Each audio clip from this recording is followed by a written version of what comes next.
Hello, this is Darren DePaul, the voice of Emperor Valkorion, and you're watching another video by Vulkk.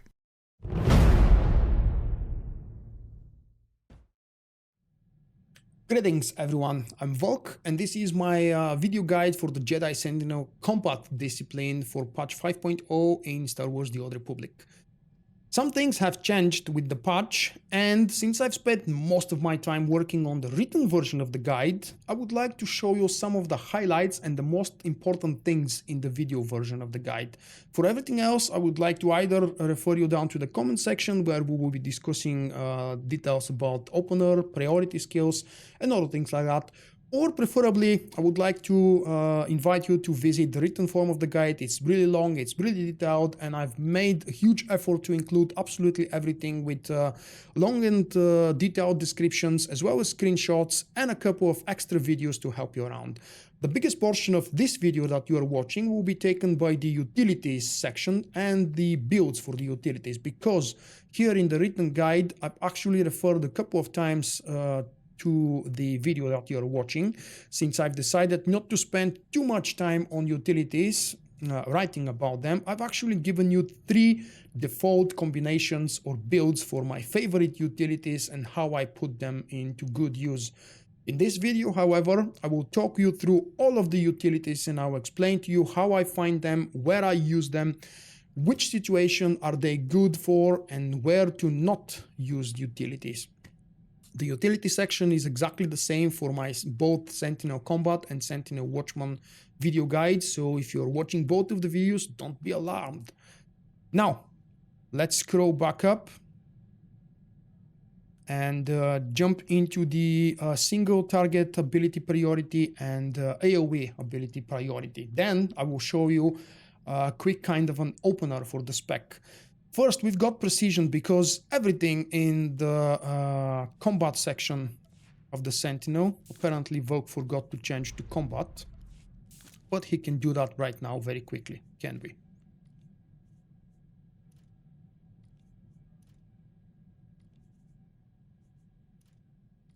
So that is my build. Everything in the combat style of the Sentinel begins and ends with precision. Anything you do outside of the 3 seconds of precision window where your armor penetration is increased by 100% is called a filler phase. Everything that happens inside those 3 seconds is actually called the burst phase. That's how the combat discipline is to be understood and played. All of your hardest hitting abilities go under the precision window, and the priority goes as follows. Precision obviously to be active, then we have Clashing Blast, Dispatch, Blade Barrage. After Blade Barrage comes Lance, the new ability, and then we have Twin Saber Throw and Blade Rush. Blade Rush is actually here because it's spammable, but it has not to be, it's not supposed to be spammed if any of those are available, and you have to be mindful of Blade Rush being always used before its cooldown disappears. So when you use Blade Rush, let's not forget that you build a Blade Rush buff that lasts for 6 seconds, and it's very important to keep that buff all the time, because it gives you 50% chance for an Ataru form strike to land on any of your abilities as an extra DPS boost, as opposed to only 30%. Let's start with the priority list. So as I've told you, you want to have precision up. A good idea, and explained in great detail in the written form of the guide, is to have Twin Saber Throw and or Dispatch used right before Precision. Precision doesn't obey the global cooldown in the game, so you can use Twin Saber Throw or Dispatch and then immediately click Precision. Because there is a delay between using ability, the Twin Saber Throw ability and the Dispatch ability, and the damage applied for them, if you use them and then quickly go precision, in your combat log, if you use star parts for example, you will be able to see that the damage from Twin Saber Throw and Dispatch falls under the effect of precision. So for AoE environment, let's build up a few focus points first. For an AoE environment, you would want to use Saber Throw, Precision, and then quickly go with Cyclone Slash. Again, let's not forget that Cyclone Slash for AoE environment is always to be buffed by Trailblazer utility. So quick demonstration, and I will not be able to mouse over because you shouldn't play with mouse clicks if you want to be optimal. I refer you to here or maybe there for my key binding guides and how to attempt to teach yourself to not use the mouse for playing specs like this. So we go Twin Saber Throw and activate precision, then immediately go with Cyclone Slash. The ideal situation is to always have centering before precision, because centering actually allows you to insert an extra ability inside the precision. So we go with the Twin Saber precision, and then we will be able to include 3 Cyclone Slashes if we have high enough alacrity. Again, Vulkk is naked because his gear is on another one of my characters, but the written form of the written version of the guide actually explains, hopefully very nicely. If it's not nice enough, then ask me away and I'll add some more details for you. It explains what alacrity is, how it's beneficial for the spec, how important it is. The stat, the amount of points I personally recommend is 1400 to 1500, but that's with high tier of gear. If you don't have high tier of gear, follow the priority list, which goes accuracy, crit, alacrity. For PvE, you need to start with 110% accuracy. This is a must-have. Without going over, anything above 110% accuracy is wasted stats, so be careful. It doesn't matter how you achieve those stats, whatever mods or enhancements on anything else you have laying around, including the new, that's not so new anymore, accuracy stim introduced with patch 4.1, I believe, so about a year ago. This is the priority list. Now, for single target priority list, as I've mentioned before, let me build a few stacks first. Ideally, you would want to have 30 stacks centering from either pre-building them with Contemplation or using Valorous Co. And you definitely need to try and squeeze in centering right before each one of precision. So I'm going to demonstrate before you quickly without really doing it that quick. So I'm going to definitely fall outside of the precision window, but the priority list for one of the best combos available in the game goes like this. Twin Saber Throw, Precision, Flashing Blast, and it fell out of the proc dispatch. Why I don't recommend using Lance as a high priority ability? Yes, it deals more damage than the other single target abilities, but it takes 3 focus. And Blade Barrage, even though it's been, strictly speaking, nerfed in terms of raw damage, it deals its damage in 1 global cooldown, so it's not exactly a nerf. In fact, it actually speeds up the gameplay. So one of my favorite openers will actually be Twin Saber Throw, Precision, Blade Barrage, Flashing Blast, and Dispatch, forgive me, not Lance. So, once again, because I've messed up a little bit, Twin Saber Throw, Precision, Blade Barrage, Flashing Blast, and Dispatch, and then after that, Lance. You should only ever use Lance to keep the buff coming from it, because the description says it spears the target with both lightsabers, dealing weapon damage, and hinders the target for 1.5 seconds, preventing the use of high mobility usage and escapes. It requires 2 lightsabers. However, let me find where the hell was the buff. There is the excise buff granted to you at level 32. Lance sunders the target for 45 seconds.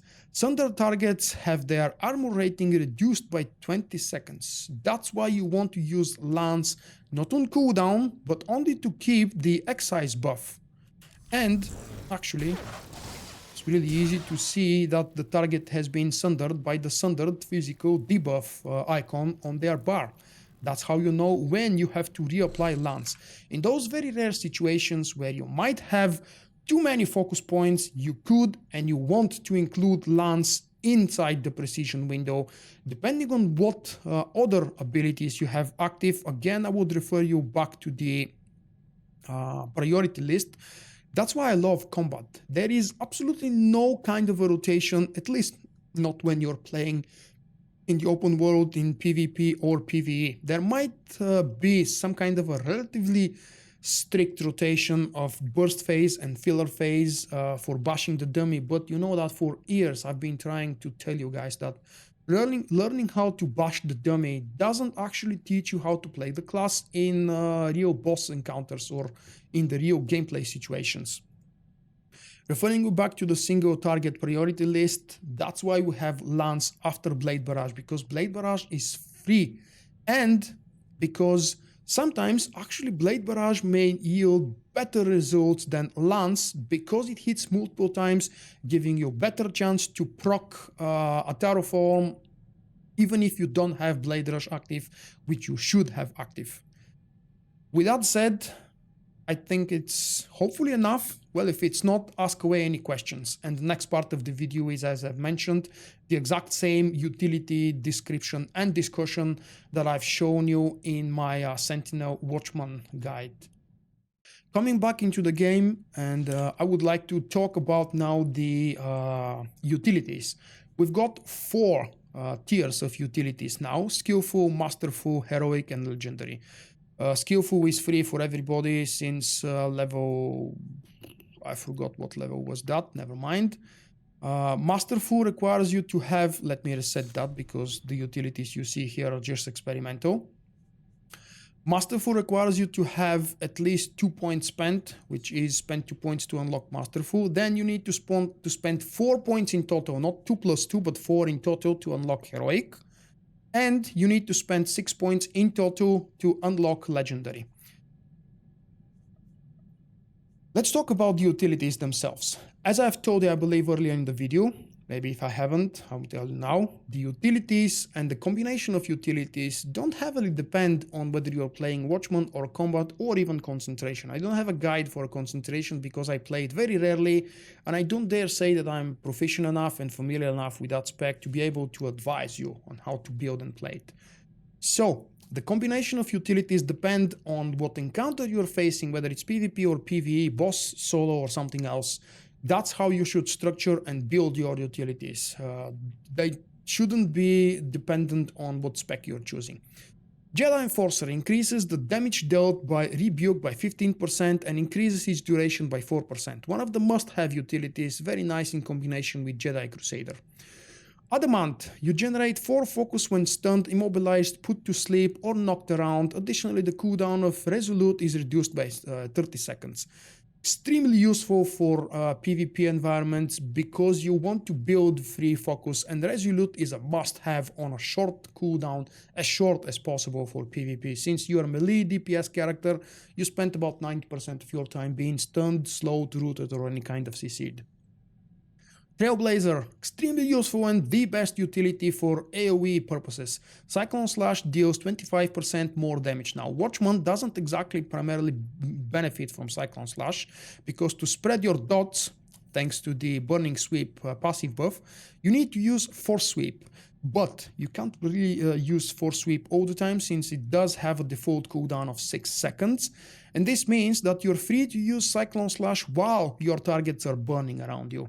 So it's still good to have in PvE, in PvP and PvE AoE environments.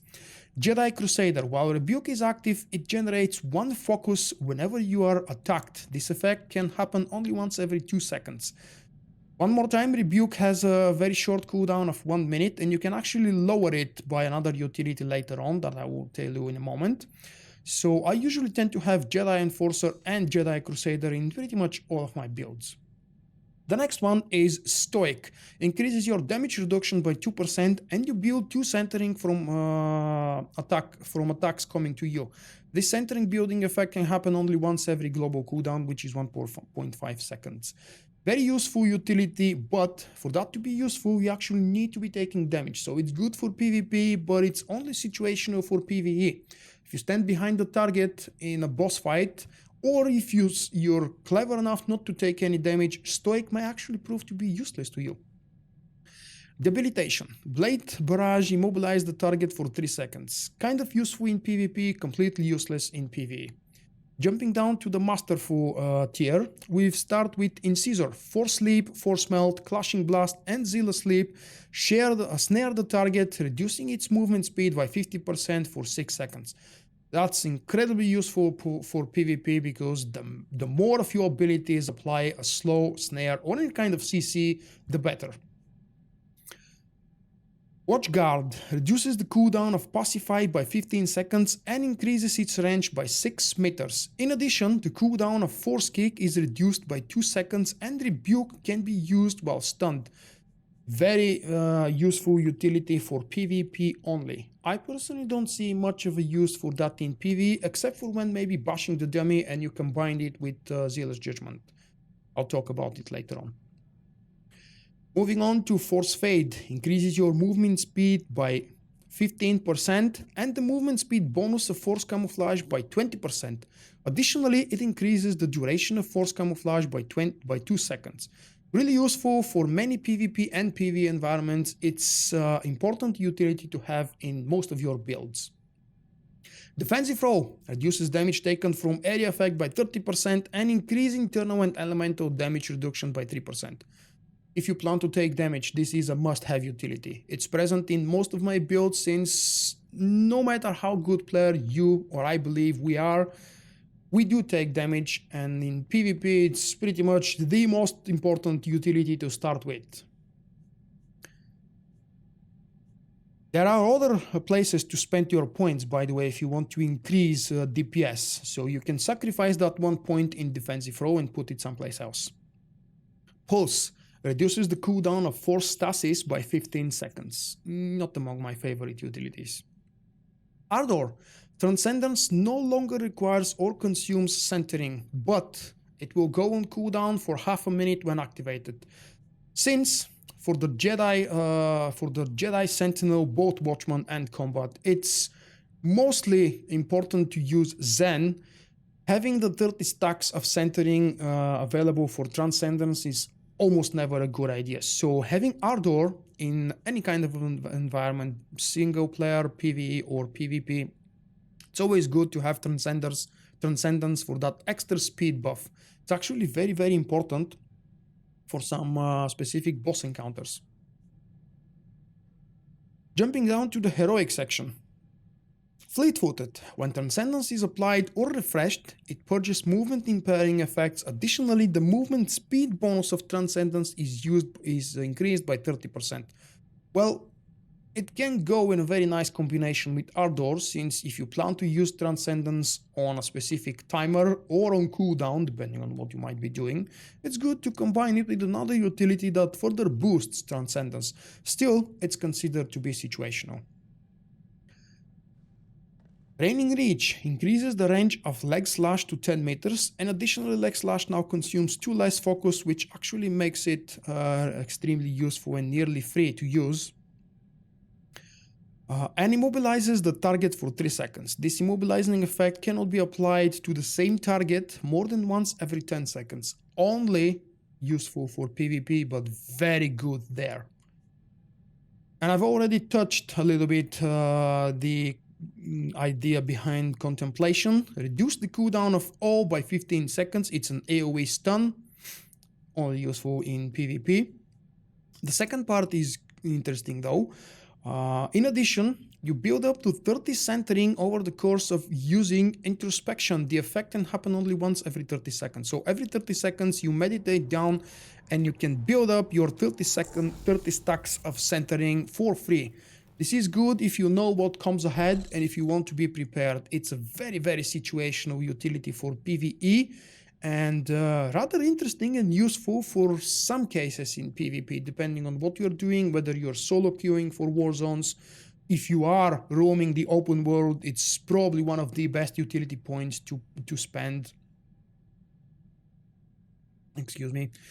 Continuing down the line with Jedi Promulgator, one of my most favorite words to pronounce because I'm certain to fail every time. Each use of Strike, Zyliss Strike and Leg Slash reduces your active cooldown of Rebuke. Well, it actually goes in a good combination with the Jedi Crusader and Jedi Enforcer because all of these 3 utilities benefit the same one, Rebuke. I think I've mentioned earlier, maybe I haven't, Rebuke is considered both defensive and offensive boost, but it's situational in offensive boost terms. It's primarily supposed to be used as defensive ability. Enduring increases the duration of Guarded by the Force by 2 seconds and reduces its cooldown by 30 seconds. Guarded by the Force is incredibly good, but you have to be extremely careful when and how you use it. It's not very useful in PvP because of its long cooldown, unless it's a 1v1 match. But for some boss encounters, such as the fourth boss, Master and Blaster in the Ravagers operation, it's really good to have Enduring. And it's good to combine it with Expunging Camouflage. Force Camouflage removes all cleansable effects when activated. Thank you very much. Moving down to the legendary tier. Cut Loose. Blade Blitz can be used while immobilized, purges movement impairing effects when activated, and deals 50% more damage. Additionally, the cooldown of Blade Blitz is reduced by 10 seconds. Blade Blitz is extremely situational ability in PvE and kind of fun and good in many cases to use in PvP. I can't really wrap up my mind on Cut Loose whether it's a must-have in PvP, but it certainly is a waste of time or a waste of utility point for PvE. Zyliss Ward. Activating Saber Ward grants immunity to stun, sleep, lift, and incapacitating effects for 6 seconds. And getting attacked while Saber Ward is active heals you for 3% of your maximum health. This healing effect can only occur once every second. This is extremely situational, probably ever good for, let's say, 1v1 PvP matches where you are actually allowed to have it. Saber Ward is on an extremely long cooldown of 3 minutes, and since most of the fights in this game end up in 5 to 6 minutes, very few of them are longer than this duration. I'm speaking of PvE boss encounters. Zyliss Ward is very, very situational, and I personally very rarely pick it up. The next one is Inspired Focus. Inspiration generates 12 focus when activated, and you heal yourself for 1% of the maximum health whenever you activate an ability that consumes focus. Super situational. I don't really remember ever using Inspired Focus in any kind of game activity since this utility was introduced, I believe, with 4.0. And yes, it generates the full amount of 12 focus because that's the maximum focus points or resource points you're allowed to have on your Jedi Sentinel. Intercessor. Force Sleep grants Intercessor. It's one of the new utilities, extremely good and fun to play with. Force Sleep grants Intercessor, allowing you to activate Force Sleep a second time. Intercessor lasts up to 7.5 seconds and it is removed if Force Sleep is reused. If Intercessor is not utilized by the end of its duration, Force Sleep is placed on a 7.5 second cooldown. Additionally, Force Sleep now builds to Centering. Well, Force Sleep is usually your first ability in any kind of an opener. Of course, if you are allowed to open and begin the fight from at least 10 meters range. And it's really, really good to have Force Sleep for being able to jump around different kinds of targets. It's useful for both PvP and PvE, and I strongly recommend you to try and have it in pretty much all of your builds. The next one is called Hidden Advanced. While Force Camouflage is active, you gain a charge of Hidden Advanced every half second. Each charge of Hidden Advance increases the damage dealt by your next melee attack by 4%. It stacks up to 12 charges and lasts up to 6 seconds after exiting Force Camouflage. The most situational utility ever. I personally don't see any use for that unless you want to surprise your target in an open world PvP environment and you see someone before they see you, which actually happens very rarely. I don't really find any good use of Hidden Advanced. It has a huge DPS boost potential. Maybe you can use it if you want to increase your dummy bashing experience, but in real gameplay environment, not really. And here is another one of the new utilities and among my favorite as well. Zealous Judgment. This patch refunds 2 focus when used on a target affected by your Pacify. And remember, Pacify was boosted here with Watchguard in the Masterful section. So if you have Watchguard, you might want to have Zealous Judgment. This patch refunds 2 focus when used on a target affected by your pacify, and it can be used on any target affected by your pacify, regardless of the remaining health, because you know by default this patch is supposed to be used only on targets that are below 30% of their HP. Additionally, activating Pacify grants Zealous Judgment, increasing your force and tech resistance by 75% for 6 seconds. Really cool buff. Unfortunately, a little bit too situational for me to be able to include it in all of my builds. And the fact that we've got 4 tiers with 6 utilities, 24 in total, and only 8 utility points to spend means that Zealous Judgment in my personal priority list goes a little bit somewhere into the middle. That was it. I hope you found this video guide useful. If you have any more questions, I would like to refer you, of course, back again into the written forum of the guide, because this is where I've spent most of my time in the last couple of weeks, and actually throughout all of my gameplay since 5.0 has been released. And I really tried to include absolutely everything I can think of. If you think I've missed something, add it down in the comments below. If you have any more further questions, I'm always glad to be able to help if I can. Thank you for watching. I hope you have enjoyed the video. Click the like button and help me out. Visit my website vulkk.com for daily videos and news. To help me improve and expand, consider becoming my patron with a small monthly pledge. And stay in touch by following me on Facebook and Twitter.